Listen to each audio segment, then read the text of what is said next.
Arrest किया जा रहा है निशांत कुमार को बचाने के लिए। सर किस आधार पे? रुकिए मत ले जाइए। हाँ अभी मेरी हत्या की भी कोशिश की गई है। मुझे कोई चीज लगता है कि ऊपर क्या हुआ? ऊपर इन लोगों ने मेरे में कुछ सामान इन लोगों ने रख दिया है। हाँ। और लगातार फोन पर आदेश आ रहा है। हाँ। कि निशांत कुमार को बचाना है। हाँ। अमिताभ दास को गिरफ्तार करो। क्या सामान रखा है आपके घर में? क्या सामान रखा गया है? बेल मिल गया पप्पू यादव को, ये सबसे बड़ी खबर है दर्शकों। और आज उनके समर्थक जो है ढोल नगारे बजा रहे हैं और खुशी से झूम रहे हैं, और झूमे भी क्यों ना। और जेल से उनको बाहर आना ही था। पप्पू यादव को कोई भी माई का लाल जेल में रख नहीं सकता था, और इसके पीछे है उनकी ईमानदारी, इसके पीछे है उन्होंने जिस तरीके से कानून का पालन किया, उनकी ईमानदारी। और यही वजह कि उनके समर्थक, उनके वकील, तमाम लोग ये बात कह रहे थे, भाई जो भी कानून के रखवाले हैं, जो भी सत्ता के नशे में चूर हैं, जो भी पावर का इस्तेमाल कर अपने बदली की राजनीति करना चाहते हैं, वो चंद मिनटों तक या चंद घंटों तक या चंद दिनों तक मुसीबत भेज सकते हैं या पैदा कर सकते हैं, लेकिन सलाखों के पीछे जिंदगी भर नहीं डाल सकते हैं। ये मैं ऐसा इसलिए कह रहा हूं कि पप्पू यादव के घर पर या उनके आवास पर या उनके पास जब आधी रात सिविल ड्रेस में जब पुलिस जाती है और सम्राट चौधरी एक तरफ से इधर एक अलग ऐलान करते हैं जिसका जिक्र आगे करेंगे, तभी समझ में आ जाता है कि दरअसल ये जो केस है या फिर ये जो मामला है, ये उतना भी बड़ा नहीं है जितना इन दिनों जो रसूखदार हैं वो सोच रहे हैं कि अरे भाई हम तो कानून के रखवाले हैं, हम तो बड़ी ईमानदारी से काम कर रहे हैं। अब इस कानून के रखवालों को थोड़ी सी शर्म हया होती ना, तो आज बिहार के जो चौक चौराहा पर दिन दहाड़े किसी का मर्डर कर दिया जाता है ना, अगर मैं तस्वीर दिखाने लगूँ तो सुबह से शाम हो जाएगा और आप हैरान हो जाएंगे कि ये बिहार है, ये कैसा बिहार है। ये जंगल राज नहीं, ये महाजंगल राज है। लेकिन आज मानता कौन है, देखता कौन है, समझता कौन है, बूझता कौन है? सब अपने अपने जो है ज़िंदगी में मशगूल है। ठीक है, वो भी ठीक है, लेकिन कम से कम आँख होते हुए अंधे तो नहीं हो सकते ना, कान होते हुए बहरे तो नहीं हो सकते ना। और इसीलिए मैं बिहार की बात कर रहा हूँ। और यही वजह है दर्शकों कि जंगल राज दिन दहाड़े बढ़ रहा, अपराध की घटनाएं बढ़ रही हैं, बेकसूरों को फंसाया जा रहा है, युवाओं को जेल में डाला जा रहा है, नीट छात्रा के साथ बलात्कार हो रहे हैं, और आज भी एक खबरें आई हैं, हत्या हो रही हैं। लेकिन कौन जिम्मेदार है, कौन जिम्मेवार है, किसी का आता पता नहीं, कौन रिस्पॉन्सिबल है, कोई लेना नहीं चाहता। और यही वजह है कि जब आज 3 कानून में, पहले अब 3 मामले में, पहले तो आपने एक देखा कि 31 साल पुराना मामला जो धोखाधड़ी का था उसमें बेल मिला, फिर एक पटना का ही मामला था, और फिर कानून यानी कि सरकारी काम में बाधा डालने में भी एफआईआर दर्ज हो गया, उसमें भी उनको बेल मिल गया। ये सरकार को देखिए इतनी शर्म हया नहीं है, इतने नीच है ये लोग, इतने निकम्मे हैं ये सरकार के लोग, ये सरकार चलाने वाले लोग, कि कहते हैं कि सरकारी काम में बाधा डाले। अरे भैया तुम काम कौन सा कर रहे हो कि बाधा डाल देगा? तुम काम तो करो तभी तो कोई बाधा डालेगा।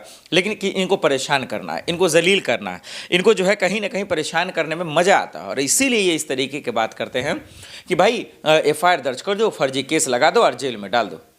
ऊपर वाला सब देख रहा है और सबका हिसाब करता है। याद रखिएगा, ऊपर जनता के शक्ल में भी ऊपर वाले कभी कभी आ जाते हैं। तो ये सत्ता के जो हुक्मरान हैं ना, जो कुर्सी पर बैठ के अपने आप को तोप समझते हैं, इनका भी इलाज हो सकता है। और इसीलिए आज बहुत बड़ा दिन है।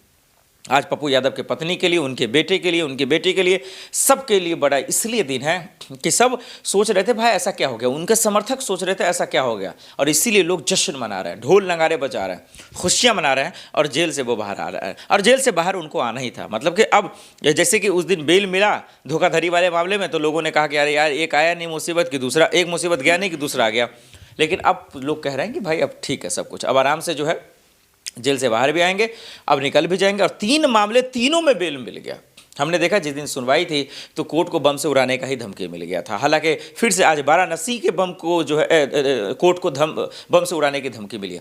हालांकि ये सब घटनाएं अब आम हो गई हैं सरकार के लिए, उनको चिंता का विषय नहीं है। जब बम घटना दिल्ली जैसा हो जाएगा तब फिर ये 4-5 ठो मुसलमान को पकड़ लेंगे और फिर मामले को पीछे दबा देंगे। हालांकि इससे कानून आपका मजबूत नहीं होगा, आपका सिस्टम इससे मजबूत नहीं हो जाएगा, इससे आप जो मुख्य आरोपी उनको पकड़ नहीं पाएंगे। आप चंद मिनटों के लिए, चंद घंटों के लिए आप एक बेकसूरों को पकड़कर ये साबित कर देंगे कि भाई काम कर रही है कानून व्यवस्था, सरकार काम कर रही है, सिस्टम काम कर रहा है, लेकिन एक्चुअल में ग्राउंड लेवल पे जीरो हैं आप, और ये चीज़ साबित कर रहा है। अरे पप्पू यादव जो गरीबों के मसीहा है, जो युवाओं के मसीहा है, जो महिला गरीब मुजलूमों के मसीहा है, जो न बाढ़ देखता है न भूकंप देखता है, हर वक्त खड़ा रहता है, ऐसे सांसदों को तो लोग चाहता है, जिन्हें किसी की पार्टी की ज़रूरत नहीं है, पार्टी को उनकी ज़रूरत है। इसीलिए तो लोग जाते हैं, अच्छे अच्छे लोग, चाहे वो तेजस्वी हो, लालू जी हो, या राहुल गांधी जी हो, प्रियंका जी हो, तमाम लोग, वो उनका पावर है, वो उनकी जो है ताकत है। और उनकी ताकत उनका रंगदारी नहीं है, उनकी ताकत उनका घमंड नहीं है, उनकी ताकत उनकी जनता का आशीर्वाद है, जनता का मोहब्बत है। और यही वजह है कि जब उनको आधी रात जेल ले जा रही थी, तब जो है लोग चिंतित हो रहे थे, बिहार के लोग, पूर्णिया के लोग परेशान हो रहे थे कि भाई ये कैसी घटना, ये कैसा इंसाफ है, ये कैसा कानून है। आप राजनीतिक बदले के फायदे के लिए आप कुछ भी कर लेंगे। शर्म आनी चाहिए नीतीश सरकार को, सम्राट चौधरी को, जो इस तरीके से जो है खेल कर रहे हैं। उनके समर्थक कह रहे थे और कह रहे थे कि भाई इसका इलाज होगा, बदले की राजनीति हो। हाई कोर्ट चीफ जस्टिस को, यूएन को, स्पीकर महोदय को, मैं यहाँ के एसएसपी, जिस पर मैं पहले भी प्रिविलेज किया था, इनकी करतूत को मैं जानता हूँ। पहले भी इन्होंने लॉरियंस के मामले में मुझे अपमानित करवाने की कोशिश की थी। मैं किसी इंस्पेक्टर और थाना का दोष नहीं दूंगा, इसमें सीनियर एसपी दीपक कुमार और भानु प्रताप सिंह और दो बड़े, एक दिल्ली के नेता और एक बिहार के नेता, दो नेता, और एक पूर्णिया के नेता, 3 आदमी की बड़ी साजिश थी, बहुत ज्यादा गहरी साजिश थी। मैं आपको वादा करता हूं, अभी मैं जा रहा हूं जहां कल बेटी की हत्या की गई है, वहीं जा रहा हूं। मैं 3 बात आपसे कहना चाहूंगा। एक, खेमका हत्याकांड, जिसकी हत्या बेलाल क्रिमिनल ने की, खेमका, और एक वरिष्ठ मंत्री जो अभी हैं, उनका गार्ड, और खेमका हत्याकांड में उसके एक परिजन, बेलाल शूटर था उसको, और हत्या करवाने में उसके ही परिवार के एक लोग इन्वॉल्व हैं। इसको भी मैं उजागर करूंगा और एक मंत्री का नाम उजागर खेमका में करूंगा। दूसरा, इनकाउंटर जो खेमका में हुआ था वो गलत बच्चे का हुआ, वो गवाही हमें मिल गई है। पटना डीएम के बगल में जहां बच्चों को रखा गया, 4 बजे निकाल के उसको गोली मारा गया, उसको हाई कोर्ट और सुप्रीम कोर्ट लड़ूंगा और उस इनकाउंटर को मैं उजागर करूंगा। और अंतिम, तीसरा, रुपेश की हत्या किसने किसने मरवाई है और किसने मरवाया, इसको मैं सुप्रीम कोर्ट में रीड करने जा रहा हूं। नीट की बच्ची की लड़ाई मैं रुकने नहीं दूंगा। जिन लोगों ने, राहुल जी, प्रियंका जी, या सभी देश के मांझी जी, हमारे चंद्रशेखर रावण जी से लेकर सहनी जी, जिन पार्टी के नेताओं ने और साथियों ने, और वरिष्ठतम कांग्रेस साथी, माले, राजद, सभी, दिग्विजय सिंह साहब हमारे नेता, सभी लोगों ने, संजय सिंह जी, आम आदमी पार्टी, सभी लोगों ने, मनोज झा जी,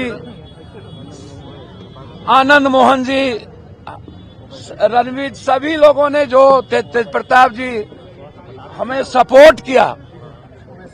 ओवैसी साहब ने हमें सपोर्ट किया। अख्तरुल इमाम जी ने जिस तरीके से परिवार का दृष्टि